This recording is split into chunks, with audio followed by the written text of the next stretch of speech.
இவர்களுடைய உறவுகள், அவர்களிடத்தில் இருக்கக்கூடிய புரிந்துணர்வுகள் எந்த அளவுக்கு இணக்கமாக இருக்கிறது, எந்த அளவுக்கு அவர்கள் விட்டு கொடுக்கக்கூடியவர்களாக இருக்கிறார்கள் என்பதை இவ்வுலகத்தில் நீங்கள், அதுவும் நாம் வாழ்ந்து கொண்டிருக்கக்கூடிய காலகட்டத்தில் நீங்கள் பார்த்தால் அவருடைய உறவுகள் மிகவும் மோசமடைந்திருப்பதையும் நாம் பார்க்க முடிகிறது.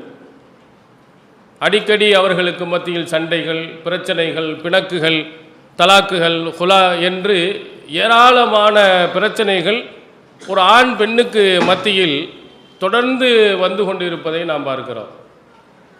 அப்போ ஒரு ஆண் ஒரு பெண்ணின் மீது வைத்திருக்கக்கூடிய அந்த அன்பு, ஒரு பெண் ஆணின் மீது வைத்திருக்கக்கூடிய ஒரு அன்பு, அவர்களிடத்தில் இருக்கக்கூடிய அந்த புரிந்துணர்வு எல்லாம் ஒழுங்கற்றவையாக இருப்பதையே இதை நமக்கு காட்டுகிறது. ரெண்டு பேரும் நல்ல முறையில் புரிந்து அவர்களிடத்தில் அன்பை பரிமாறிக்கொண்டு இருப்பார்களே ஆனால் அவர்களுக்கு மத்தியில் சண்டைகள், பிணக்குகள் பெரிய அளவில் வருவதற்கு வாய்ப்புகள் இல்லை. இது எப்படி ரெண்டு பேர்களுக்கு மத்தியில் இருக்கிறது? கணவனை பற்றி மனைவி எப்படி நினைத்து கொண்டிருக்கிறாள், மனைவியை பற்றி கணவன் எப்படி நினைத்து கொண்டிருக்கிறான் என்பதற்கு நகைச்சுவையாக ஒரு செய்தியை சொல்வார்கள். ஒரு பெண் தன்னுடைய கணவன் குடிகாரனாக இருக்கிறான், அவனை குடியை நாம் போக்கணும், சாராய கடைக்கு போகிற நேரத்தில் அவனை ஒரு மிரட்டி பயமுறுத்தி அந்த பக்கம் போகாமல் ஆக்கிடலாம் அப்படின்னு சொல்லி ஒரு வேஷத்தை போட்டு நைட்டில் டாஸ்மாக் கடைக்கு போக முன்னாடி திடீர்னு இருட்டிலேருந்து இந்த அப்படின்னு சொல்லிட்டு காட்டும். அந்த வீட்டுக்காரரு அசால்ட்டாக, யாரம்மா நீ?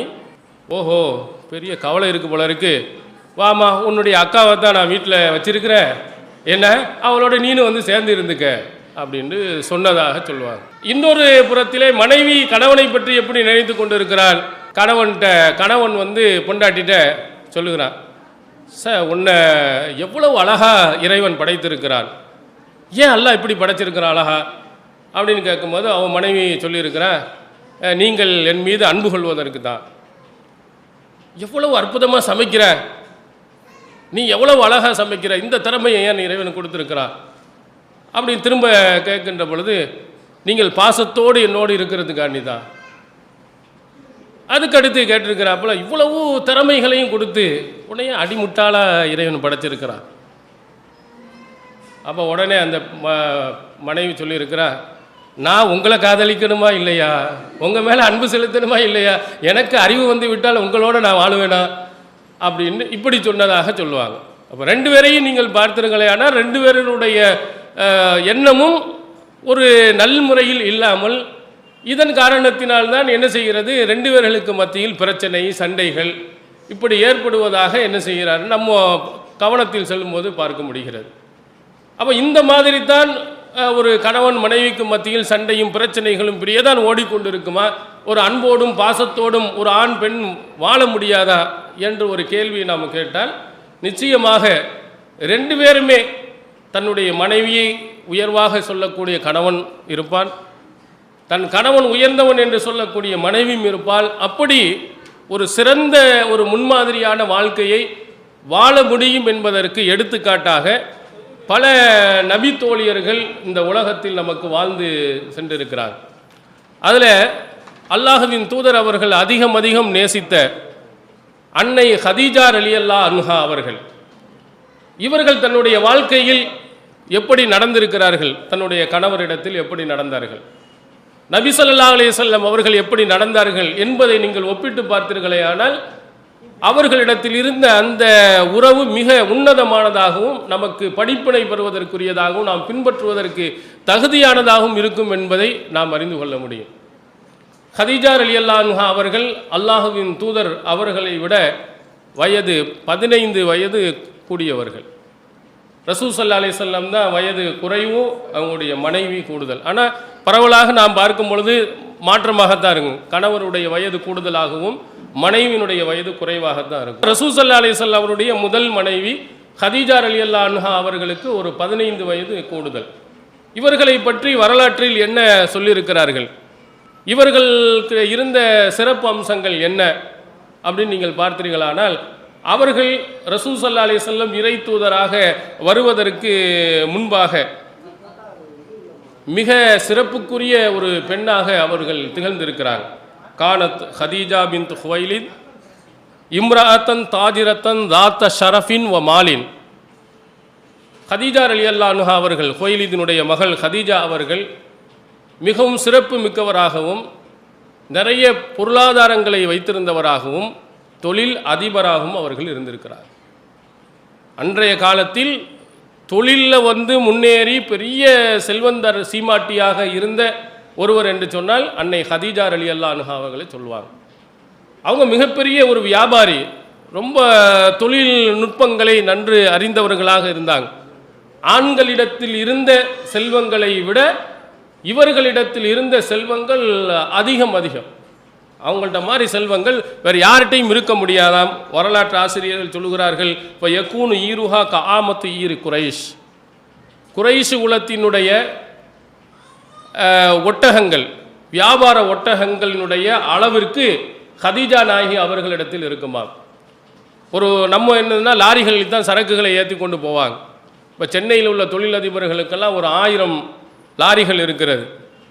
அப்போது இன்னொருவருக்கு ஒரே நபருக்கு ஒரு 1000 லாரிகள் இருக்கும் என்று சொன்னால் அந்த மொத்த டோட்டலில் பல பேர்களுக்கு இருந்த சொத்தின் அளவு அவருக்கு இருக்குன்னு அர்த்தம். அன்றைய காலத்தில் சரக்குகளை ஏற்றிச் செல்வதற்கு ஒட்டகம் பயன்படுத்தப்பட்டது.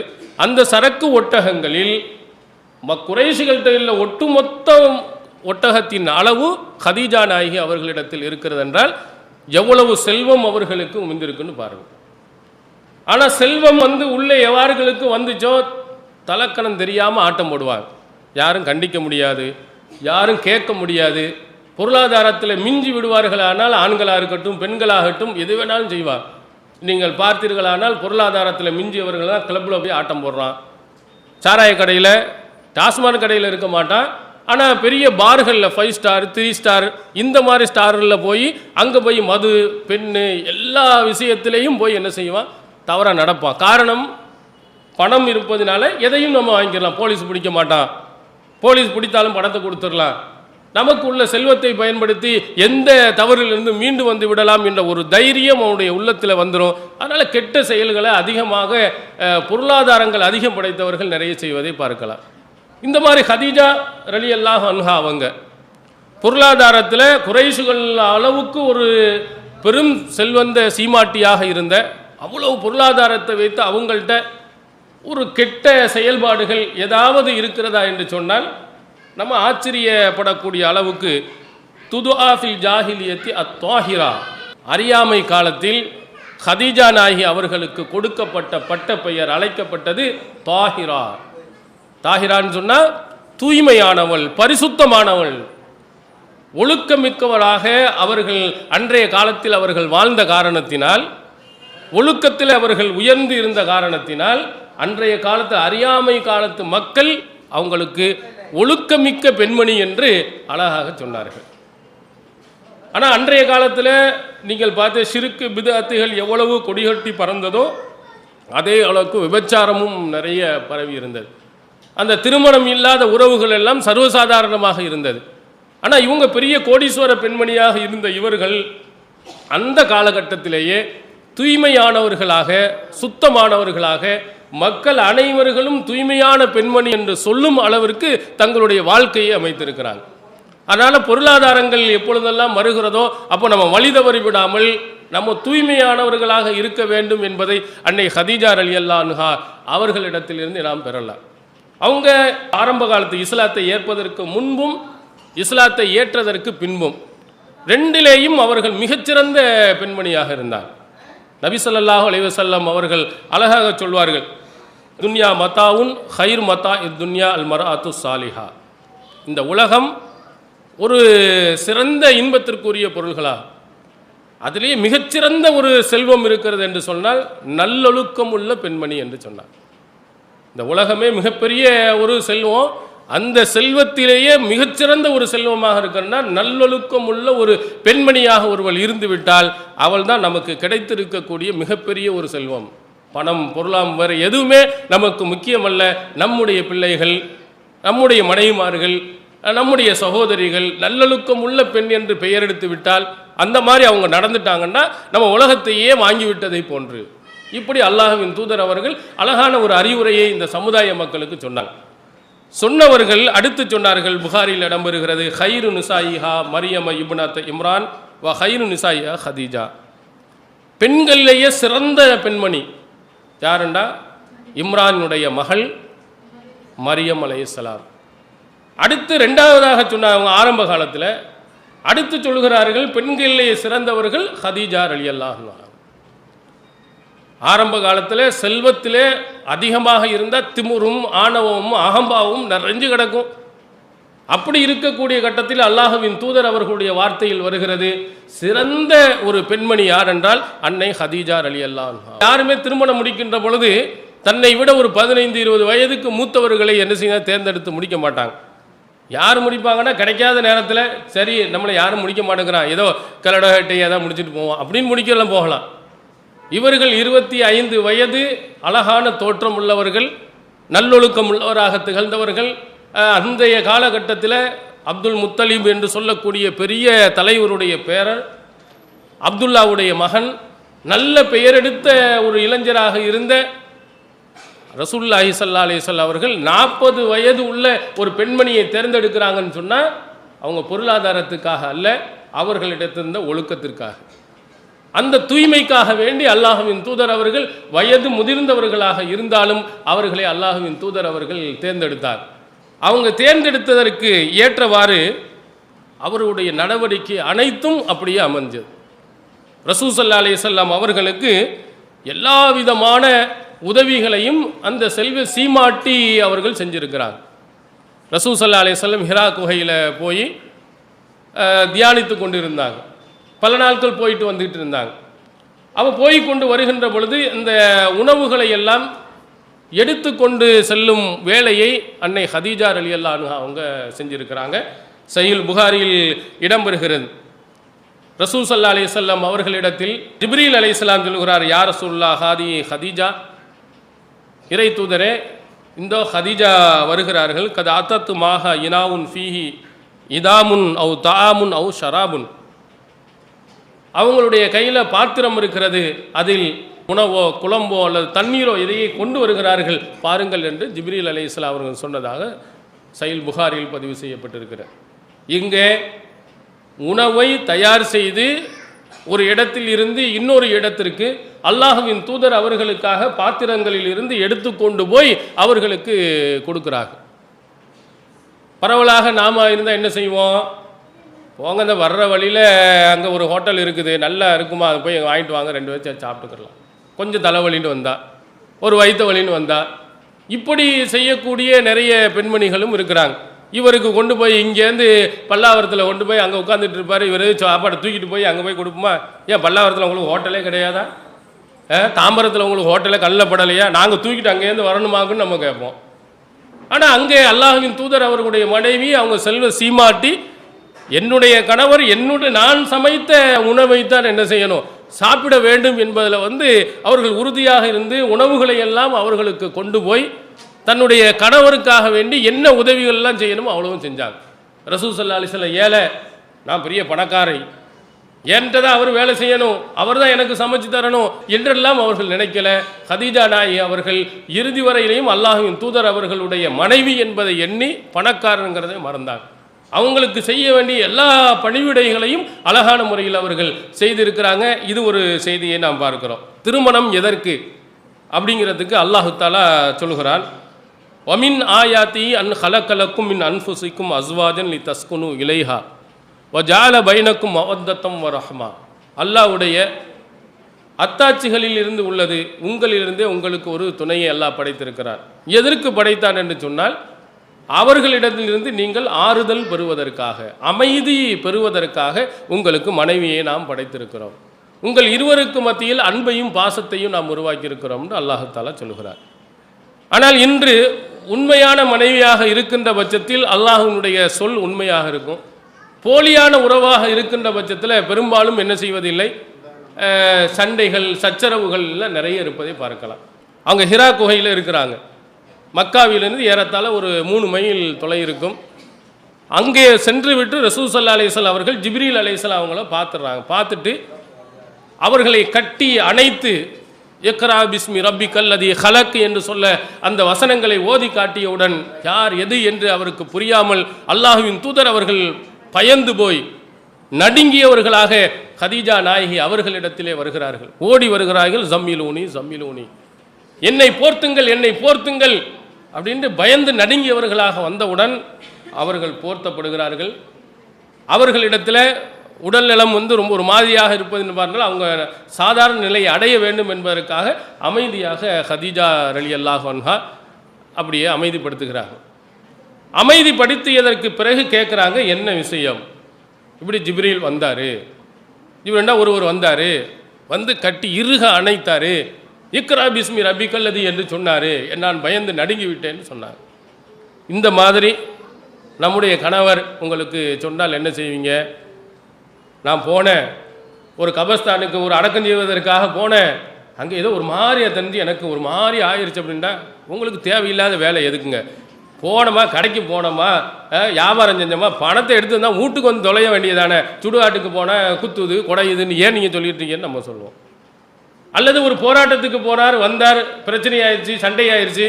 நான் எத்தனை தடவை உங்கள்கிட்ட சொல்லியிருக்கேன், வீட்டுக்கு ஒரு காய்கறி வாங்கி கொடுக்குறதுக்கு துப்பு இல்லை, போய் அங்கே கொடியை பிடிக்க போனாங்களாம், போலீஸு கேஸை போட்டானா, அவன் தேடிட்டு இருக்கானான்னு நம்ம திட்டுவோமா இல்லையா? அல்லாஹ்வின் தூதர் அவர்கள் அங்கே போய் பார்த்து விட்டு பயந்த உடனேயே ஒரு மனைவி என்பவள் அந்த கணவனுக்கு ஆறுதல் சொல்லக்கூடியவள் என்று அல்லாஹ்வின் தூதர் அவர்கள் சொன்னாங்களே, அதை அப்படியே அவங்க நடைமுறைப்படுத்தி காட்டுறாங்க. அவங்க சொல்லுகிறாள், லக்கது ஹசீத்து அலா நஃப்சி, எனக்கு ஏதும் ஆகிவிடுமோன்னு நான் பயப்படுறேன். ரசூல் ஸல்லல்லாஹு அலைஹி வஸல்லம் பயப்படுகிறாங்க. கதீஜா நாயகி அவர்களிடத்தில் சொல்லுகிறார்கள். அப்போ அவர்கள் சொன்னார்கள், கல்லா வல்லாஹி லா யுஹ்ஸி கல்லாஹு அபதா, அல்லாஹ் மீது ஆணையிட்டு சொல்லுகிறேன், அல்லாஹ் உங்களை ஒருபோதும் இழிவுபடுத்தவே மாட்டான். எவ்வளோ அழகான ஆறுதலான வார்த்தைன்னு பாருங்க. கவலைப்படாதீங்க. ஏன், நீங்கள் என்ன தப்பு செய்தீர்கள்? உங்களுக்கு எதுக்கு அல்லாஹத்தாலா கஷ்டத்தை தர வேண்டும்? எதற்கு அல்லாஹத்தாலா உங்களுக்கு தண்டனையை கொடுக்கணும்? நிச்சயமாக அல்லாஹ் உங்களுக்கு ஒருபோதும் இழிவுபடுத்த மாட்டான். காரணம் அழகாக எடுத்து சொல்கிறார். ஆறுதல் வார்த்தைகள் எப்படி ஆதாரத்துடன் அவர்கள் விளக்குகிறார்கள். இன்னக தசிலுர் ரஹிம, நீங்கள் உறவுகளை பேணுபவர்களாக நீங்கள் இருக்கிறீர்கள். அவங்கள்ட்ட இருந்த நல்ல பழக்க வழக்கங்களை ஒவ்வொன்றாக பட்டியல் போட்டு கதீஜா நாயகி அவர்கள் தன்னுடைய கணவருக்கு ஆறுதல் சொல்லுகிறார். ரசூலுல்லாவை மன அமைதிப்படுத்துகிறார்கள், அவர்களுக்கு ஊக்கத்தை கொடுக்கிறார்கள், பயத்தை தெளிக்கிறார்கள். யாருன்னா இந்த பெண்மணி தான். நீங்கள் உறவினருடன் இணங்கி வாழுகிறீர்கள். யார் அப்படி நடக்கிறா? யார் உறவை பேணுகிறார்? யார் அந்த மாதிரி அன்பையும் பாசத்தையும் வெளிப்படுத்துகிறார்? உண்மையான இரத்த உறவுகளுடன் உங்கள் மாதிரி நெருங்கி வாழக்கூடியவர்கள் யார் இருக்கிறா? நீங்கள் யாருக்கு கெடுதல் செஞ்சீங்கன்னு கேட்பாங்க. இது பெண்கள்கிட்ட ரொம்ப கவனிக்க வேண்டிய ஒரு விஷயம். பெண்களை பற்றி சொல்லுவாங்க. ஒருவர் சொல்வார், அல்லாஹ் கொடுத்த மிகப்பெரிய ஒரு அருள் கொடை கண்கள். இந்த கண்கள் இருக்க ரெண்டுமே இணை பிரியாத நண்பர்கள். விழித்திருந்தாலும் ரெண்டுமே விழித்திருக்கிறது. ஒத்த கண்ணு தூங்கிட்டு ஒத்த கண்ணு முழிச்சிக்கிட்டு இருக்கா? இல்லை. தூங்கும் பொழுது ஒத்த கண்ணு தூங்கிட்டு ஒன்னொரு கண் முழிக்கா? சேர்ந்தே தூங்குகிறது, சேர்ந்தே விழிக்கிறது. அழுதாலும் கூட ரெண்டுமே சேர்ந்தே அழுகிறது அப்படின்னு சொல்லிட்டு அடுத்தவன் சொல்லுகிறான், அதே நேரத்தில் ஒரு பெண்ணை பார்த்தால் மட்டும் ஒரு கண் மட்டும் அடிக்கிறது, ஒரு கண் அமைதியாக இருக்கிறது. சைட் அடிக்கிறத அப்படி இதாக சொல்கிறான். ஒத்த கண்ணில் வச்சு அடிக்கிறான் பாரு. இதிலிருந்து என்ன விளங்குகிறதாம்? எவ்வளவு நட்பாக இருக்கக்கூடியவர்களை கூட ஒரு பெண்மணி பிரித்து விடுவாள். இவ்வளவு பெரிய அல்லாஹ்வுடைய அருள் கொடையான கண்கள் அனைத்திலேயும் இணைந்து வரும் பொழுது, பெண் என்று சொல்லும் பொழுது ரெண்டும் பிரிந்து விடுகிறது பாருங்கள் அப்படின்ட்டு ஒரு நகைச்சுவையாக சொல்லப்பட்டது. அதில் உண்மையும் இருக்கிறது. திருமணம் முடிந்த உடனேயே உறவுகளை பிரிப்பதில் முதலிடம் யார் இருக்கிறார்? உறவுகளை பேணுவதில் யார் இருக்கிறார்? திருமணம் ஆன உடனே சொந்தம் பந்தம் உறவுகளை எல்லாம் முறித்து விட்டு என்னோட வாழன்னா தனி கொடுத்துன வாங்க, உங்கள் அம்மாவன்னா முதியோர் இல்லை நம்ம ஜமாத்தில் நடத்திருக்கிறாங்க, போய் சேர்த்து விட்டு வாங்க, இப்படி சொல்லும் அளவிற்கு என்ன செஞ்சுறாங்க? பெண்கள் வந்துடுறாங்க. என்ன, அவங்க அம்மா அப்பாவுக்கு உதவிகளை செய்து விட்டால் பொறுத்து கொள்ளக்கூடிய பெண்கள், ஒரு கணவன் தன்னுடைய சொந்த பந்தங்களுக்காக வேண்டி பொருளாதாரத்தை செலவழித்தார் என்று சொன்னால் அவங்களால ஏற்றுக்கிறது முடியலை. கஷ்டப்படுபவர்களுக்கு கொஞ்சம் கூடுதலாக கொடுத்து விட்டார்கள்னா ஏற்றுக்கொள்வது முடிவதில்லை. அதைவிட தன்னை 10 மாதம் சுமந்த தாயிடத்தில் கூட பிரிக்கக்கூடிய பெண்கள் எவ்வளோ பேர் இருக்கிறார். தாயை பார்க்கக்கூடாது என்று சொல்லக்கூடிய பெண்கள் இருக்கிறார். அவங்களுக்கு ஆறுதல் சொல்வதை எதிர்க்கக்கூடியவர்கள் பெண்கள் இருக்கிறாங்க. அவங்களுக்காக செலவழிப்பதை கூட கண்டிக்கக்கூடிய பெண்கள் எவ்வளோ பேர். திருமணம் முடிந்தவுடன் செய்கிற முதல் நல்ல காரியம் என்ன? தன்னுடைய தாய் தந்தையை பிரிக்கிறார்களே, இது எவ்வளவு பெரிய கொடுமை. இந்த கொடுமைகளை எல்லாம் என்ன செய்கிறார்கள்? பெண்களாக இருக்கிறவங்க செஞ்சுக்கிட்டு இருக்கிறாங்க. ஆனால் கதீஜா நாயகி அவங்க வந்த உடனேயே தன் கணவரை பற்றி எப்படி புகழ்ந்து பேசுகிறாங்கன்னு பாருங்கள். நீங்கள் உறவுகளை பேணி நடக்கிறீர்கள். ஆனால் ரசூல் ஸல்லல்லாஹு அலைஹி வஸல்லம் அவர்கள் அழகாக இந்த சமுதாய மக்களுக்கெல்லாம் சொன்ன அறிவுரை தான், மன்கான யோமின் பில்லாஹி வல் யௌமில் ஆஹிர் ஃபல் யசில் ரஹிமஹு. நீங்கள் அல்லாஹுவையும் மறுமை நாளையும் நம்புபவர்களாக இருந்தால் உறவுகளுடன் சேர்ந்து வாழுங்கள், உங்கள் சொந்த பந்தங்களை முறிச்சிடாதீங்க அப்படின்னு அல்லாஹுவின் தூதர் அவர்கள் அழகாக சொன்னாங்க. ஆரம்ப காலகட்டத்தில் அவர்கள் போதித்த போதனைகளில் இதுவும் ரொம்ப முக்கியமான ஒன்று. உறவுகளை நீங்கள் மார்க்கத்துக்காக உறவுகளை புறக்கணிப்பது என்பது வேறு. ஆனால் சின்ன ஒரு பிரச்சனைகளுக்காக வேண்டி உறவுகளை துண்டித்து விட்டு பல வருட காலங்கள் பேசாமல் இருப்பது, பல வருட காலங்கள் அவர்களுடன் பகைமை பாராட்டுவது, இதையெல்லாம் கண்டிப்பாக செய்யக்கூடாது. நீங்கள் ஈமான் இருக்குமானால் உடனே போய் சேர்ந்து வாழுங்க, அவங்களுக்கு உதவிகளை நீங்கள் செய்யுங்கள் என்று ரசூல் ஸல்லல்லாஹு அலைஹி வஸல்லம் சொன்னாங்க. இன்னும் ஒரு படி மேலே சொன்னார்கள், உங்களுக்கு அதிகமான செல்வம் கிடைக்க வேண்டும் என்று நீங்கள் ஆசைப்பட்டால் உறவுகளுடன் சேர்ந்து வாழுங்க. அல்லாஹ் தஆலா அவர்கள் செய்யக்கூடிய அந்த துவாக்கள், அவர்கள்ட்ட நீங்கள் சேர்ந்து வாழ்வதன் மூலமாக அல்லாஹ் உங்களுடைய செல்வத்திலையும் பரக்கத்தை செய்வார் என்று நபிகள் பெருமானார் ஸல்லல்லாஹு அலைஹி வஸல்லம் சொன்னாங்க.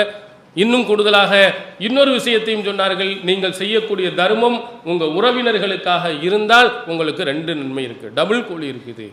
ஒன்று அஜ்ருல் கராபா வ அஜ்ரு சதகா, உறவுகளை பேணியதற்குரிய ஒரு கூலி, தர்மம் செய்த கூலி, 2 கூலி உங்களுக்கு இருக்கிறது என்று நபி ஸல்லல்லாஹு அலைஹி வஸல்லம் ஏராளமான செய்திகளில் உறவுகளை நீங்கள் பேணி நடக்கணும். சண்டை பிரச்சனைகளை உருவாக்குவதற்கு காரணமாக பெண்களாக நீங்கள் இருந்துறாங்க.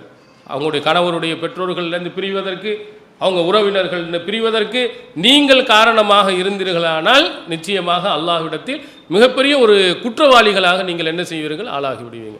நபிகள் பெருமானார் அதனால் லா யதுகுலுல் ஜன்னத காத்தியூன், ஒரு வார்த்தையில் ரசூல் ஸல்லல்லாஹு அலைஹி வஸல்லம் சொன்னார்கள், குடும்ப உறவை முறித்தவர் சொர்க்கம் செல்ல முடியாது. அவ்வளோதான், நேராக நரகத்துக்கு போயிட வேண்டியதான். அதனால் குடும்ப உறவில் ரொம்ப கவனமாக இருக்கணும். இதை அல்லாஹ்வின் தூதர் அவர்கள் வலியுறுத்தினார்கள், அவர்களும் அப்படி நடந்தாங்க. இதை புகழ்ந்து சொல்லுகிறார்கள் தன்னுடைய கணவரை பற்றி. தன் கணவர் எவ்வளவு சிறப்புக்குரியவர், எவ்வளவு சிறந்தவர் என்பதை பற்றி சொல்லுகிறார்கள். நீங்கள் உறவுகளை பேணி நடக்கக்கூடிய ஒரு சிறந்தவர், உங்கள் அல்லாஹ் தஆலா இழிவுபடுத்த மாட்டான். அதே மாதிரி தஹ்மீலுல் கல்ல, கஷ்டப்படுபவர்களின் சுமைகளை நீங்கள் சுமந்து கொள்கிறீர்கள். இதெல்லாம் நம்முடைய ஜமாத் செய்யக்கூடிய பணிகள். உங்களுடைய கணவர், உங்களுடைய சகோதரர்கள், உங்களுடைய பெற்றோர்களில் யாராவது இந்த மாதிரி பணிகளுக்கு போய் செய்கிறார்கள் என்று சொன்னால் அவர்களை தடுக்கக்கூடாது. தாமதமாக வருகிறார்கள் அல்லது கொஞ்சம் கஷ்டங்களை எடுத்துக்கொள்கிறார்கள்னா அதற்காக வேண்டி நீங்கள் திட்டுவதோ அல்லது அவர்களை புறக்கணிப்பதோ கூடாது. இதெல்லாம் நல்ல பணிகள். எவ்வளவோ கஷ்டப்படக்கூடியவர்களுக்காக வேண்டி போராடுகிறோம். நம்முடைய இஸ்லாமிய சமுதாயத்தில் இருக்கக்கூடியவர்கள் வேலை வாய்ப்புல, அதே மாதிரி அரசியலில் எத்தனையெல்லாம் புறக்கணிக்கப்பட்டிருக்கிறார். குறிப்பாக கல்வி பணிகளில் மேல் நிலையில் இல்லை, எல்லாமே கீழே தான் இருக்கிறான். வெளிநாடுகளில் நம்ம பார்க்கும் பொழுது நம்மளாம் கண்ணீர் சிந்துகின்ற மாதிரி இருக்குது. அரபு நாடுகள், வளைகுடாக்கள் இதெல்லாம் பார்த்தா நல்ல செல்வம் கொளிக்கிறது. கருப்பு தங்கம் என்று சொல்லக்கூடிய பெட்ரோல் அங்கே ஊறுகிறது. கேஸு வளங்கள் நிறைய இருக்குது. பார்த்தீர்களானால் அங்கே வேலை செய்கிறான் பார்த்தா அவன் இருக்கக்கூடிய இடங்கள், அவன் வாங்கக்கூடிய சம்பளம், ஒரு சிலர்கள் வாங்குறாங்க 1 லட்சம் ரியால், 1 லட்சம் திர்ஹம், ஏறத்தாழ 17 லட்ச ரூபா 18 லட்ச ரூபா வாங்குகிறான். வீடுகளை பார்த்தா பங்களா மாதிரி அவனுக்கு கொடுத்து வச்சுருக்கிறான். காரெல்லாம் நீங்கள் பார்த்தீங்கன்னா லேண்ட் கொர்சர், பென்ஸ், அந்த மாதிரி காரு அங்கே கம்பெனிலேருந்து கொடுக்குறான். அதில் அழகாக வர்றான். யார்? கந்தசாமி, குப்புசாமி, இந்த மாதிரி ஆட்கள்லாம் போய் இருந்து பார்க்குறான். யார்? இந்த நாட்டில், முஸ்லீம்களுடைய நாட்டில் போய் அவன் இருக்கிறான். அது கொடுக்குறதுல தப்பு இல்லை, கொடுக்கட்டும், ஒன்று. நம்மால் என்ன செய்கிறான்? அவன் எவ்வளவு வாங்குறான்னு தெரியுமா? இதில் இந்த நான் இருக்கிற இதுக்குள்ளே தான் 20 பேர் படுத்து கிடக்கிறான். ட்ரெயின் மாதிரி ஸ்லீப்பர் கிளாஸு, ஒன்று லோயர் பர்த்து ஒருத்தருக்கா, மிடில் பர்த்து ஒருத்தருக்கா, அப்பர் பர்த்தில் ஒருத்தன் படுத்து கிடக்கிறான். ஒரு சின்ன அறையில் 10க்கு 10 அறையில் 8 பேர் படுத்து கிடக்கிறான். சம்பளம் அவனுக்கு எவ்வளவு? 500 1000 ரியால்கள். வெறும் அதில் வந்து வாடகை சாப்பாடு இதெல்லாம் கொடுத்தா வீட்டுக்கு 4000 5000. ஏன் இவனுக்கு அங்கே கொடுக்க மாட்டேன்னா தலைவருக்கு என்ன செய்ய அப்ளிகேஷன் ஃபார்மை ஃபுல்லாக பண்ண தெரியாது, எல்லாம் கை நாட்டு. இப்படி செஞ்சால் என்ன சேர்ப்பான் அவன்? நீ பிஏ படிச்சிருக்கிறியா, எம்ஏ படிச்சிருக்கிறியா, ஒரு மண்ணும் படிக்கலை, ஒன்றும் எழுதவும் தெரியாது. சும்மா போய் வந்தவொடனே ஃப்ளைட்டில் குழுன்னு போய் இறங்கினவொடனே அங்கே மாடு மேய்க்கிறதுக்கும் ஒட்டகம் மேய்க்கிறதுக்கும் கொண்டு போய் இறக்கி விட்டு போயிடுறான். ஆனால் மாற்று மதத்தவர்கள்லாம் நல்லா இருக்கிறான். ஏன்? அவன் அவ்வளோ படிச்சுட்டு போகிறான். அப்போ படிப்பறிவே இல்லாத இந்த மக்களுக்காக வேண்டி இப்போ போராட்டம். ஜனவரி 28க்கு எவ்வளவு வேலைகளை இன்று செய்து கொண்டிருக்கிறார். மெகாஃபோன் பிரச்சாரம் பண்ணுறாங்க, நோட்டீஸில் பிரச்சாரம் பண்ணுறாங்க. இன்னும் புதுமையாக பலூனில் பிள்ளைகளின் மூலம் பலூனில் எல்லாம் 28 அடித்து பிள்ளைகள்லாம் கொடுத்து எல்லாமே இதை விழிப்புணர்வை ஏற்படுத்துகிறாங்க. இதுக்காண்டி தங்களுடைய நேரங்களை தங்களுடைய பணங்களை இதையெல்லாம் செலவழிக்கின்ற பொழுது அதை நீங்கள் ஊக்குவிக்கிற மாதிரி இருக்கணும். நீங்கள் செய்கிறது நல்ல காரியம் மாதிரி நீங்கள் சொல்லணும். இந்த மாதிரி இன்னும் நேரங்களை இதற்காக நீங்கள் செலவழிங்கள்னு சொல்லணுமே தவிர அவர்களை கண்டிப்பதோ அவங்களுடைய செயல்களை வந்து விமர்சிப்பதோ நீங்கள் கண்டிப்பாக செய்யாது. கதீஜா நாயகி பாருங்கள், அவர் ஏழ்மையாக இருந்து அவங்க கஷ்டப்படக்கூடியவர்களுடைய சுமைகளை இவங்க சுமந்துங்கிறான். கஷ்டமாக அதுக்கு நான் பொறுப்பேற்றுக்கிறேன். ரசூலுல்லாஹி ஸல்லல்லாஹு அலைஹி வஸல்லம் அவர்கள் அடுத்து அவருடைய கடன்கள் கஷ்டங்கள் இவைகளையெல்லாம் சுமந்து அவர்களுக்காக வேண்டி நிறைய செல்வங்களை கொடுத்திருக்கிறார். அதுக்கடுத்ததாக தக்ஸிமுல் மஅதூம், இல்லாதவர்களுக்காக உழைக்கிறார். வீட்டில் கஷ்டப்படுறான் சிரமம் போனால் இவங்க உழைத்து கொண்டு போய் அவங்களுக்கு கொடுப்பாங்க. அவங்களுக்காக வேண்டி உதவித்தொகையை வழங்குவாங்க, அவங்களுக்காக வேண்டி உணவுகளை கொடுப்பாங்க. இந்த மாதிரி நல்ல பழக்க வழக்கங்களை எல்லாம் நீங்கள் செய்கிறீர்கள். தக்ரியுல் லைஃப, அதே மாதிரி விருந்தினர்கள் வந்தாங்கன்னா ரொம்ப கண்ணியம் கொடுத்து அவர்களுக்கு கண்ணியம் என்னென்னலாம் செய்யணுமோ அதையெல்லாம் நீங்கள் செய்கிறீர்கள். துஈனு அலா நவாயிபில் ஹக்கி, சத்திய போராட்டங்களில் ஈடுபடுபவர்களுக்காக வேண்டியும் நீங்கள் உதவி செய்கிறீர்கள். இவ்வளவு உதவிகளையும் செய்யக்கூடியதை, இவ்வளவு நல்ல பண்பாடுகள் எல்லாம் இருக்கக்கூடிய உங்களை அல்லாஹு தஆலா இழிவுபடுத்துவானா? கதீஜா நாயகியுடைய கேள்வி, அவர்கள் சொன்ன அழகான ஒரு ஆறுதல் வார்த்தை அப்படியே மன அமைதி அடைகிறார். அவர்களுக்கு ரசூல் ஸல்லல்லாஹு அலைஹி வஸல்லம் அவர்களே பயந்து நடுங்கி வருகின்ற நேரத்தில் வயதில் மூத்தவர்களாக அனுபவம் நிறைந்தவர்களாக இருந்த கதீஜா நாயகி அவர்களுடைய வார்த்தை அவர்களுக்கு மிக தைரியத்தை ஊட்டியது. அது மட்டும் செய்யலை, உடனே கூட்டிகிட்டு போய் அன்றைய காலத்தில் இந்த மாதிரி விஷயங்களில் விவரம் தெரிந்தவராக இருந்த வரக்கா பின் நௌஃபல் அவர்களிடத்தில் போய் கூப்பிட்டு இந்த மாதிரி பார்த்தாங்க. அவங்களுடைய சொந்தக்காரரும் கூட இஞ்சில் என்ற அந்த வேதத்தை சரியாக புரிந்து வைத்தவராக வரக்கா பின் நௌஃபல் அவர்கள் இருந்தாங்க. அவங்கள்ட்ட கொண்டு போய் விட்டாங்க. நம்மளாக இருந்தால் என்ன செய்வோம்? எங்கேயாவது ஆமில் சார் இருக்கிறானா, என்ன கேரளா மந்திரவாதி இருக்கிறானா, கொஞ்சம் ஓதி ஊதுங்க அல்லது ஒரு தாயத்தை கட்டி விடுங்க அப்படின்னு சொல்லிட்டு எங்கேயாவது ஒரு சாமியார் காலில் கொண்டு போய் விட்டுருப்போம். வீட்டுக்காரர் பயந்துட்டாரு போயிட்டாருன்னா. இவர்கள் அழகாக போய் கரெக்டாக யார் இந்த துறையில் நிபுணராக இருந்தாங்க கரெக்டாக தெரியுமோ கரெக்டாக கொண்டு போய் விடுறாங்க.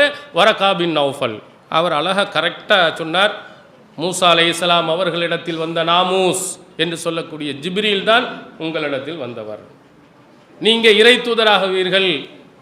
நீங்கள் சொல்லக்கூடிய உங்களுடைய கருத்துக்கள், நீங்கள் சொல்லக்கூடிய இந்த வாதங்கள், இதனால் ஊரை விட்டு நீங்கள் விரட்டப்படுவீர்கள்.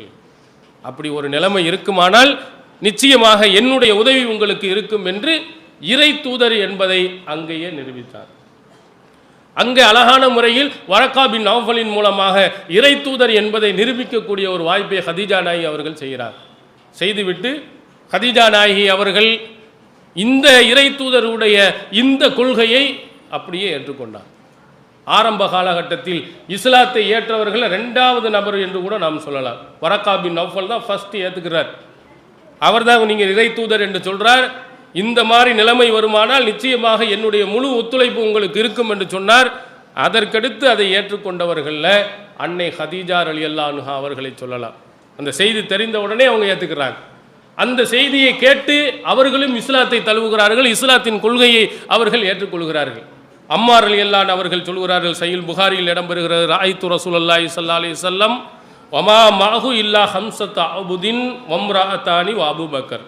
ரசூல் ஸல்லல்லாஹு அலைஹி வஸல்லம் அவர்களை ஆரம்ப காலத்தில் பார்த்துருக்க 5 அடிமைகள் அவங்களோட இருந்திருக்காங்க.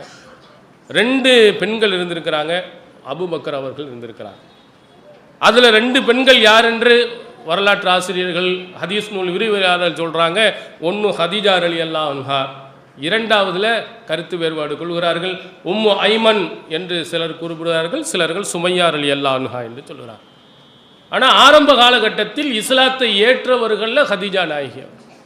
அப்போ ஒரு கணவர் ஒரு நல்ல கருத்தை அவர் சொல்கிறார் என்று சொன்னால் அந்த நல்ல கருத்துக்கு சாதகமாக ஒத்துழைக்கக்கூடியவர்களாக ஒரு பெண்மணி இருக்கணும். கணவர் சொல்லுவார், வரதட்சணை திருமணத்துக்கு போகாதே, ஆடம்பர திருமணத்திற்கு போகாதே, இது மார்க்கத்துக்கு உகந்ததல்ல அப்படின்னு அவர் பேசிக்கிட்டு வெளியே பயான் பண்ணிட்டு இருந்தா, என் சொந்தக்காரங்கன்னு சொல்லிட்டு இந்த பக்கம் நீங்கள் போனீர்களே, ஆனால் என்ன நல்ல கருத்தை நாம் ஏற்றிருக்கிறோங்கிறத நீங்கள் சிந்தித்து பார்க்கணும். தன்னுடைய கணவர் நல்ல கருத்துக்கள் என்று சொல்லும் பொழுது, நல்ல விஷயங்களை குர்ஆன் ஹதீஸின் அடிப்படையில் உங்களுக்கு சொல்கின்ற பொழுது முதலாவது எடுத்து நடக்கக்கூடிய பெண்ணாக நீங்கள் இருக்கணும். இல்லை என்றால் நமக்கெல்லாம் வரும், பெருசாக அவர் வெளியில் பயான் பண்ணுறாரு, ஒய்ஃபை பாரு எப்படி நடந்துகிட்டு இருக்கிறா, அவன் முன்னாடியே பாரு எப்படி நடந்துகிட்டு இருக்கிறா, அவன் எங்கே பாரு தர்காவில் போய் நிற்கிறா, அங்கே போய் கையேந்தி கொண்டு இருக்கிறா அப்படின்னு சொல்லிட்டு விமர்சனங்கள் வரும் பொழுது அந்த தாவா பணியை அடிபட்டு போகிறது. அப்போ நாம் தம்முடைய கணவர் நல்ல கருத்துக்களை சொல்கிறார் என்றால் அதை ஏற்குபவர்களில் முதலிடமாக நாம் இருக்கணும். ஹதீஜா நாயகி அவர்கள், அல்லாஹுவின் தூதர் அவர்கள் அழகான கருத்தை, ஓரிரை கொள்கை இந்த மக்களுக்கு சொல்கின்ற பொழுது முதலாவதாக அவர்கள் இஸ்லாத்தை ஏற்று அந்த இஸ்லாத்தின் கொள்கையை பின்பற்றுபவர்களாக இருந்து அல்லாஹுவின் தூதர் அவர்களுடைய மதிப்பை மிகவும் பெற்றவர்களாக ஆனார். அதை ரசூலுல்லாஹி ஸல்லல்லாஹு அலைஹி வஸல்லம் அவர்கள் எந்த அளவுக்கு அன்பையும் பாசத்தையும் கொடுத்தார்கள், ஆயிஷா நாயகி அவர்களுடைய வார்த்தையினால் நீங்கள் கேட்கலாம். ரசூல் ஸல்லல்லாஹு அலைஹி வஸல்லம் திருமணம் முடித்ததில் கன்னிப்பெண் ஒருவரை முடித்தாங்கன்னா அவங்க ஆயிஷா நாயகி அவங்க தான். மற்ற மனைவிமார்கள் எல்லாம் ரசூலுல்லாஹி ஸல்லல்லாஹு அலைஹி வஸல்லம் அவங்கள்ட்ட போய் சண்டை பிடிச்சிருக்கிறாங்க. ஏன்னா நபித்தோழர்கள்லாம் என்ன செய்வாங்க, ஆயிஷா நாயகி அவர்களுடைய வீட்டில் ரசூல் ஸல்லல்லாஹு அலைஹி வஸல்லம் இருக்கின்ற பொழுது தான் என்ன செய்வாங்க, அன்பளிப்பை எல்லாம் கொடுப்பாங்க. இப்போ உடனே சண்டை போட்டாங்க, அது என்ன ஆயிஷா வீட்டில் இருக்கும்போது மட்டும் நபித்தோழர்லாம் கொடுக்குறது, எங்கள் வீட்டிலலாம் எல்லார்ட்டையும் இருக்கும்போது கொடுங்க என்று சொல்லும் அளவிற்கு ஆயிஷா நாயகி அவர்கள் மேலே மற்ற நபித்தோழர்களும் என்ன செய்தார்கள், அன்பு வைத்திருந்தாங்க. ரசூலுல்லாஹ் அன்பு வைத்திருந்தாங்க, தெரிந்திருந்தாங்க. ஆயிஷா நாயகியும் விளங்கியிருந்தாங்க. என் மேலே மாதிரி ரசூல் ஸல்லல்லாஹு அலைஹி வஸல்லம் யார்கிட்டையும் அனுபவிக்கல. ஆனால் ஆயிஷா நாயகியே ஒருவர் மீது என்ன செஞ்சாங்க, பொறாமைப்பட்டிருந்தாங்க. அவங்களே சொல்லுகிறார்கள், மாகிர்த்து அலா இம்ராத்தின் மாகிர்த்து அலா ஹதீஜா மின் கஸ்ரத்தி திக்ரிஹா ரசூலுல்லாஹி ஸல்லல்லாஹு அலைஹி வஸல்லம் இய்யாஹா. நான் யார் மேலேயும் இந்த மாதிரி பொறாமைப்பட்டது இல்லை, ரோசப்பட்டது இல்லை, ஹதீஜா நாயகி அவர்கள் மீது ரோசப்பட்டதை போன்று. ஏன், ரசூலுல்லாஹி ஸல்லல்லாஹு அலைஹி வஸல்லம் அவர்கள் அதிகம் ஹதீஜா ஹதீஜா என்றே சொல்லிக் கொண்டிருப்பார்கள். பெண்கள்கிட்ட இருக்கக்கூடிய ஒரு குணம் எப்படின்னு சொன்னால், அவங்கள புகழ்ந்து சொன்னால் அப்படியே வானத்துக்கு போயிடுவாங்க, 7வது வானத்துக்கு போயிடுவாங்க. அதே மாதிரி 7வது வானத்தில் இருக்கிறவங்கள கீழே தள்ளணும்டா, அவள் அற்புதம், உன்னை விட நல்லா படிக்கிறாளே, நல்லா சொல்கிறாளேன்னு சொல்லி பாருங்கள், அவ்வளவுதான் டமான்னு கீழே விழுந்துருவாங்க. கோபம் எங்கே இருந்தால் வருன்னு கண்டுபிடிக்கல. அடுத்தவர்களை புகழ்ந்தால் பெண்களால் ஜீரணிக்கவே முடியாது. அதுவும் 2 மனைவி பெற்றவர்களில் பார்த்தீங்கன்னா கேட்க வேண்டியது அவசியமே கிடையாது. அவள் ரொம்ப அப்படிப்பட்டவன் இப்படிப்பட்டவன்னு சொல்லிட்டா அவ்வளவுதான், இந்த பக்கம் காலை வச்சு படுக்கா போகன்னு சொல்லி ஒரே மீதியாக மீதி தெருவில் தள்ளிடுவான். ஆனால் ரசூலுல்லாஹி ஸல்லல்லாஹு அலைஹி வஸல்லம் அவர்கள் ஆயிஷா நாயிட்டும் மற்றவங்களாட்டும் ஒரே ஹதீஜா ஹதீஜான்ன உடனே ஆயிஷா அவர்களாலேயே பொறுக்க முடியலை. அடிக்கடி அப்படியே சொல்லுவாங்க. எந்த அளவுக்கு சொல்வார்கள், வீட்டில் என்னைக்காவது அதிசயமாக ஆடை இருப்பாங்க, கறி கிடைக்கும். கறி கிடைச்சா அதை என்ன செய்வார்களாம், ஹதீஜாவினுடைய தோழிகள் அங்கே இருக்கிறாங்க, அவங்களுக்கு கொடுத்து விடு. அவங்க இறந்து போய் எவ்வளோ நாளாச்சு, ரசூல் ஸல்லல்லாஹு அலைஹி வஸல்லம் அவர்கள் ஹிஜ்ரத் செய்வதற்கு 3 வருடத்துக்கு முன்பாக ஹதீஜா நாயகி இறந்துட்டாங்க. மதீனா வாழ்க்கையில் நடந்துகிட்டு இருக்குது. மதீனா வாழ்க்கையில் ஒரு ஆடை அறுத்தாங்கன்னா ஹதீஜாவுடைய தோழி அங்கே இருக்கிறாங்க, அவங்களுக்கு கொடு. கோபமாக வராதா? அதே மாதிரி அவங்களுடைய சகோதரி ஹாலா ரசூல் ஸல்லல்லாஹு அலைஹி வஸல்லம் அவர்களிடத்தில் உள்ளே வரலாமான்னு கேட்பாங்க. ஹதீஜாவுடைய குரலும் அவருடைய சகோதரியினுடைய குரலும் ஒரே மாதிரியாக இருந்தவொன்னே பார்த்துட்டு கொஞ்சம் அப்படியே திருக்கிட்டு போயிடுவாங்க. ரசூலுல்லாஹ் இதோ ஹதீஜா வந்த மாதிரி, அல்லாஹும்ம ஹாலா, ஹாலாவில் வந்திருக்காங்க அப்படின்னு அந்த குரல் முதற்கண்டு அவங்களுடைய ரத்தத்தில் அப்படியே ஊறி போயிருக்கு ஹதீஜாவுடைய குரல். இன்று நீங்கள் பார்த்தீங்கன்னு சொன்னீங்கன்னா, ஒரு மனைவி இறந்து போயிட்டாண்டா அடுத்த நாளே ஃபோட்டோ ஏதாவது இருக்குதா, அடுத்த கல்யாணம் முடிஞ்சலான்னு வந்துடுவாங்க. அப்படி தானே? ஒரு மனைவி இறந்துட்டா, தலாக்கு விட்டா, அடுத்த கல்யாணம் முடிக்கிறது எப்போன்னு கிறுக்குன்னு வேலை, வேறு என்ன வேலை இருக்கோ இல்லையோ இந்த வேலையில் அதிகமாக ஆண்கள் போவாங்க. இந்த மாதிரி அந்த பொம்பளை இருக்கிறாளா இல்லையா, எப்படி இருந்தான்னு அந்த சிந்தனையே யாருக்குமே வர்றது இல்லை. ஆனால் ரசூல் ஸல்லல்லாஹு அலைஹி வஸல்லம் அவர்களுக்கு கதீஜா நாயகி அப்படியே அந்த குரல் முதற்கொண்டு அப்படியே உள்ளத்தில் பூரா போட்டு அந்த வார்த்தையை கேட்ட உடனே அதே குரலை கேட்ட உடனே அதிர்ந்து போய் அப்புறம் பார்த்தா ஹாலாண்டவனுங்கிறாங்க. இதையெல்லாம் கேட்க கேட்க ஆயிஷா நாய்க்கு அப்படியே விருன்னு ஏறிக்கிட்டே இருக்கு. அவங்க தான் சொல்கிறாங்க, அல்லாஹ்வின் தூதர் அவர்கள் இப்படி சொல்லுவார். அப்போது நான் சொல்லுவேன், ததுக்குரு மின் அஜூசின் மின் அஜாயிஷ் குரைஷின் ஹம்ரா சதுக்கைன் ஹலக்கத்து ஃபித்தஹர், காலத்தில் அழிந்து போய்விட்ட வாய்கள் எல்லாம் சிவந்து போன குறைசு குலத்தில் உள்ள ஒரு கிழவிக்கையே நினச்சிக்கிட்டே இருக்கிறீங்க. எத்தனை வயசு அவங்களுக்கு? கல்யாணம் முடிக்கும் போது 40 வயசு. கிழவிகளுக்கெல்லாம் வாயில் என்ன வெத்தில் போட்டோ அல்லது எல்லாம் சிவந்து போயிருக்கும். ஒரு கிழவியை போட்டுட்டு எப்போ பார்த்தாலும் ஹதீஜா ஹதீஜா ஹதீஜா, வேறு வேலை இல்லை அவங்களுக்கு. ஆயிஷா நாயி அவர்களுக்கு அப்படி கோபம் வருமாம். அவ்வளவு அதிகமாக அல்லாஹ்வின் தூதர் அவர்கள் என்ன செய்கிறார்கள், கதீஜா நாயகி அப்படியே நினைத்து பார்த்து கொண்டே தன்னுடைய இறக்கின்ற காலம் வரையிலேயும் அப்படியே வாழ்ந்திருக்கிறார். இப்போ இந்த மாதிரி ஒரு பெண்மணி 2 பேரையும் நீங்கள் பாருங்கள். அவர்கள்ட்ட கேட்டால் கதீஜா நாயகி சொல்கிறார்கள், அவங்களுடைய கணவர்னா அப்படி தங்கமானவர்கள், நல்ல பழக்க வழக்கங்கள் நல்ல குணங்கள் அனைத்துமே என்னுடைய கணவரிடத்தில் இருந்தது அப்படின்னு அவர்கள் புகழ்ந்து இப்படி பேசிக்கிட்டு இருக்கிறாங்க. ரசூலுல்லாஹி ஸல்லல்லாஹு அலைஹி வஸல்லம் அவர்களிடத்தில் கேட்டால் வயது மூத்த ஒரு கிழவியாகவோடு இருந்தவர்களை தினம் தினமும் எண்ணி பார்த்து சொல்கிறாங்க. ஆயிஷாவெல்லாம் கன்னி பெண்ணாக இருந்தாலும் சொல்வார்கள். ரசூல் ஸல்லல்லாஹு அலைஹி வஸல்லம் ஒரு கட்டத்தில் ஜாபிர் ரலியல்லாஹு அன்ஹு அவர்கள் திருமணம் முடித்து வந்த பொழுது கேட்பாங்க, நீ யாரை கல்யாணம் முடிச்சான்னு கேட்பாங்க. கன்னி பெண்ணையா விதவை பெண்ணையா? நான் விதவை பெண்ணை முடித்தேன். ஏன்னா கன்னி பெண்ணை நீ முடித்திருக்கலாமே, நீ அவளுடனும் அவன் உன்னுடனும் விளையாடுவதற்கு நன்றாக இருக்குமே, கன்னிப்பெண்ணை நீ முடிக்கக்கூடாதா அப்படின்ட்டு ஆர்வம் மூட்டியவர்கள் ரசூல் ஸல்லல்லாஹு அலைஹி வஸல்லம். ஆனால் அவங்க நினைத்து பார்த்தது யார்? ஆயிஷா நாயகியை விட கதீஜா ரலியல்லாஹு அன்ஹா அவர்களைத்தான் நினைச்சு பார்த்துக்கிட்டே இருந்தார். அவங்களைத்தான் அடிக்கடி சொன்னார்கள். ஆயிஷாவை பொறாமைப்படுகின்ற அளவுக்கு அவங்களுடைய ஒவ்வொரு காலகட்டத்திலேயும் அவருடைய நினைவு இருந்து கொண்டே இருந்தது. அப்போ இந்த மாதிரி நினைவு இருக்க வேண்டுமானால் அவங்க மாதிரி நடந்து கொண்டால். பணத்தினுடைய திமிரை தன்னுடைய கணவர்கிட்ட காட்டதில்லை, அடக்கத்தை அவர்கள் காட்டினார்கள். தன்னுடைய கணவர் செய்து இருக்கக்கூடிய அனைத்து நல்ல பணிகளுக்கும் அத்தனைக்கும் ஒத்துழைப்பு. எல்லா பணமும் யாருக்கு வந்து சேர்ந்துச்சு? ரசூல் ஸல்லல்லாஹு அலைஹி வஸல்லம் அவருடைய துணைவியார் மிகப்பெரிய செல்வ சீமாட்டின்னு சொன்னோம். பணம் பூரா எல்லாம் கடைசியில் கணவர் தான் இருந்துச்சு. ஆனால் ரசூல்லா இறக்கும் பொழுது 3 நாட்கள் தொடர்ந்து சாப்பிட முடியலை. தொடர்ந்து அவங்களுக்கு வயிறார உணவு இல்லை, தரமான உணவு கிடைக்கல. எங்கே பணமெல்லாம் போணுச்சு? எல்லா ஏழைகளுக்கு அள்ளி அள்ளி கொடுக்கும். கதீஜா நாயகியுடைய காலத்திலேயே கொடுத்தாச்சு. அதுதான் கதீஜா நாயகி சொல்கிறாங்க, இல்லாதவருக்கு உழைக்கிறீங்க, கஷ்டப்படுறவங்களுக்கு கொடுக்குறீங்க, நல்ல காரியங்களில் போராட்டத்தில் ஈடுபவர்களுக்கு வாரி வழங்குறீங்க, எல்லா விஷயங்கள்லையும் பொருளாதாரத்தை அள்ளி அள்ளி நீங்கள் கொடுக்குறீங்கன்னு சொன்னாங்களே. அப்போவுமே அள்ளி கொடுத்தாங்க. ஏதாவது கேட்டார்களா? என்னுடைய பணம் என்று திமிரா பேசினார்களா? என் பணத்திலிருந்து இப்படி நீங்கள் செலவழிக்கலாமான்னு கண்டித்தார்களா? இல்லை, நல்ல பணிகள் என்று சொன்னால் அவங்களுக்கு ஊக்கம் கொடுப்பவர்களாக அவங்களுடைய மனைவி என்ன செஞ்சுருக்கிறாங்க, இருந்திருக்கிறாங்க. அதனால் ரசூலுல்லாஹி ஸல்லல்லாஹு அலைஹி வஸல்லம் அவர்கள் அவங்களை அப்படியே நினைத்து பார்த்து கொண்டே இருக்கிறார். இந்த மாதிரி ஒரு உறவு இருக்குமானால் அல்லாஹ் தஆலா திருமறை குர்ஆனில் சொன்னார், ஹுன்ன லிபாசுல் லக்கும் அன்தும் லிபாசுல் லஹுன்ன, நீங்கள் அவர்களுக்கு ஆடையாகும், அவர்கள் உங்களுக்கு ஆடையாகும்.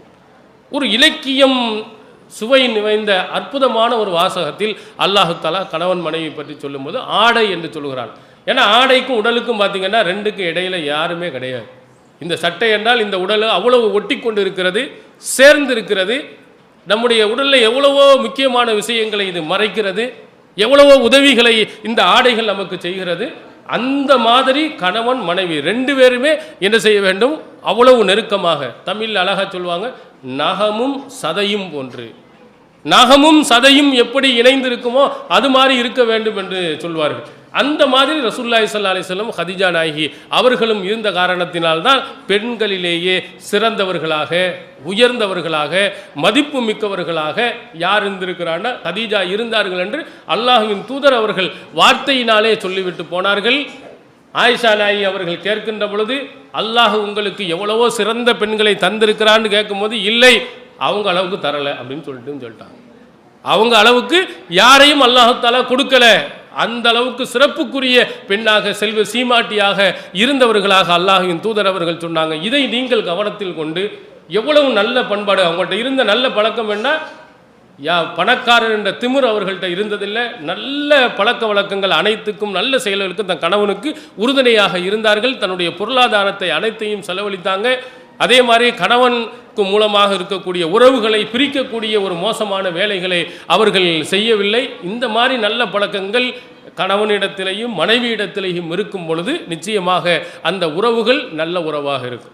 அப்போ அந்த பெண்மணியை பற்றி என்ன சொல்வார்கள்? அல்லாஹ்வின் தூதர் அவர்கள் சொன்னார், இந்த உலகம் மிகப்பெரிய ஒரு செல்வம், அந்த செல்வத்திலேயே சிறந்த செல்வம் நல்லொழுக்கம் உள்ள ஒரு நல்ல பெண்மணி என்று சொன்னார்களே, அந்த பெயரை நம்மால் நிச்சயமாக எடுக்க முடியும். எனவே நம்முடைய வாழ்க்கையில், நம்முடைய செயல்பாடுகளில் அன்னை ஹதீஜா ரலியல்லாஹு அன்ஹா அவர்களை ஒரு சிறந்த ஒரு முன்மாதிரியாக நீங்கள் எடுத்து வைத்து, அவர்கள் அல்லாஹ்வின் தூதர் அவர்கள் சிறப்பித்ததை போன்று நம்முடைய செயல்பாடுகளிலேயும் நல்ல செயல்களை பின்பற்றக்கூடியவர்களாக எல்லாம் அல்லாஹ் தஆலா நம் அனைவர்களையும் ஆக்கி அருள்வானாக. வாஹிர் தாவானா அல்ஹம்துலில்லாஹி ரப்பில் ஆலமீன்.